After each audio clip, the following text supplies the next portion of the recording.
আসসালামু আলাইকুম সবাইকে। আজকে তৈরি করছি হচ্ছে ফ্রাইড রাইস। তো এইখানে আমি চিকেন ম্যারিনেশন করা ছিল আগে থেকে ফ্রাইড রাইসের জন্য। তো কড়াইয়ে হচ্ছে আমি তেল গরম করে নিলাম, এরপরে হচ্ছে দিয়ে দিচ্ছি আমি আগে থেকে ম্যারিনেশন করা চিকেনটাকে আমি ছোট ছোট পিস করে নিয়েছি। এরপরে হচ্ছে আমি সুন্দরভাবে তেলের সাথে নেড়ে চেড়ে ভাজা ভাজা করে নিচ্ছি। এখন আমি 2টা ডিম দিয়ে দিব ফ্রাইড রাইসের মধ্যে। আমি সবসময় এভাবেই ফ্রাইড রাইস করি। কে কী রকমের করেন জানি না, কিন্তু এইভাবে হচ্ছে আমি সবসময় করি এবং মাশাল্লাহ আমার হচ্ছে ফুডের রিভিউ অনেক ভালো আসে। সবাই খুব পছন্দ করে, স্পেশালি হচ্ছে আমার বাসায় গেস্ট আসলে এই সবসময় রিকমেন্ড করে এটা রান্না করার জন্য। এখন দিয়ে দিচ্ছি হচ্ছে গাজর কুচি, জুলিয়ান কাট করে নিয়েছি গাজরটাকে আমি। এরপরে হচ্ছে দিয়ে দিচ্ছি আমি বরবটি দিয়ে দিলাম। এবার হচ্ছে কাঁচামরিচ কুচিও দিয়ে দিলাম। এখন সুন্দরভাবে নেড়ে চেড়ে মিশিয়ে নিচ্ছি সবগুলোকে, এবং চুলার ফ্লেম কিন্তু মিডিয়াম টু হাইতে থাকতে হবে। এরপর আমি দিয়ে দিলাম সয়া সস, তারপরে হচ্ছে ম্যাজিক মশলা দিয়ে তারপরে ভালোভাবে নাড়াচাড়া করে সবগুলোকে আবার একটু মিশিয়ে নিব। এই যে এখানে আমি আগের দিন হচ্ছে ভাতটাকে রেডি করে রেখেছিলাম। আমি এখানে চিনি গুঁড়া চাল নিয়েছি, সেটাকে ভাতটাকে ফুটিয়ে আমি 80% সেদ্ধ করে নিয়েছি। তারপরে হচ্ছে প্রায় 10 ঘন্টা 8 থেকে 10 ঘন্টার মতো ফ্রিজে ছিল আমার। আমি টমেটো কেচাপ দিয়ে দিলাম। এরপরে হচ্ছে আমি ভাতটা কয়েকবারে হচ্ছে মিশাবো এই সমস্ত ইনগ্রেডিয়েন্টের সাথে।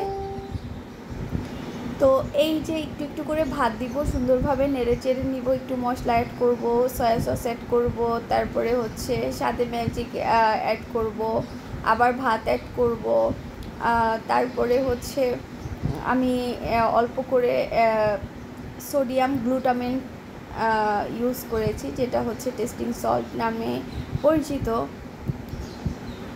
তো এই ভালোভাবে হচ্ছে মিক্স করতে হবে, আর একটাও হচ্ছে দানা পাকানো যাবে না। আমি আবার একটু করে সয়া সস দিয়ে দিলাম। এরপর দিয়ে দেব হচ্ছে টমেটো কেচাপ, সব পরিমাণে অল্প দিলেই হবে। এখানে আমি হচ্ছে এই যে ম্যাগি সস দিয়েছি, আমি একটু করে ফিশ সস দিব। ফ্রাইড রাইসের মধ্যে হচ্ছে ম্যাগি সস আর ফিশ সস দিলে স্পেশাল হয়ে যায়।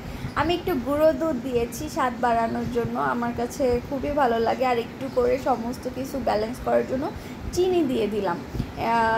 চিনিটা দিলে হয় কি, এটা হচ্ছে ঝাল লবণ মশলাগুলো সমস্ত কিছুর স্বাদ ব্যালেন্স করে। আর হচ্ছে চিনির আরেকটা সিক্রেট হচ্ছে আমি উপরে ঘিও হচ্ছে ছিটিয়ে দিলাম। তো চিনির আরেকটা সিক্রেট হচ্ছে আপনি যদি একটু ভর্তা ভাজি করেন তার মধ্যে সামান্য চিনি দিলে টেস্ট অনেক গুণ বেড়ে যায়। তো যাই হোক, আমি লাস্টে ঘি দিয়েছি। ঘিটা প্রথমেও দেয়া যায় এবং লাস্টেও দেয়া যায়। আমি মধ্যবিত্ত বলে কথা, হ্যাঁ, সমস্ত কিছু সাশ্রয় করতে হবে তো, তাই না?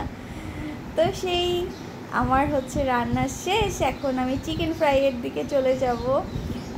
করছি হচ্ছে চিকেন ফ্রাইয়ের ম্যারিনেশন আমি অনেক আগেই দেখিয়ে দিয়েছি।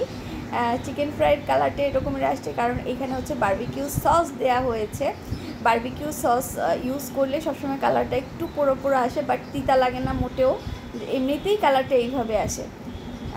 যাই হোক, তো এই যে এখন সার্ভ করে দেখাচ্ছি, আমার fried rice ready, chicken fry ready. আর চিলি চিকেনটা আমি হচ্ছে আরেকটা ভিডিওতে দেখিয়ে দিব। সো হ্যাপি জিনা, অনেক ইয়ামি ছিল, মাশাল্লাহ। আপনারা এইভাবে হচ্ছে বানিয়ে খেতে পারেন, খুবই পছন্দ করবে বাচ্চারা বড়রা সবাই খুবই পছন্দ করবে, আর আসলে অনেক মজার। টাটা টুডলস।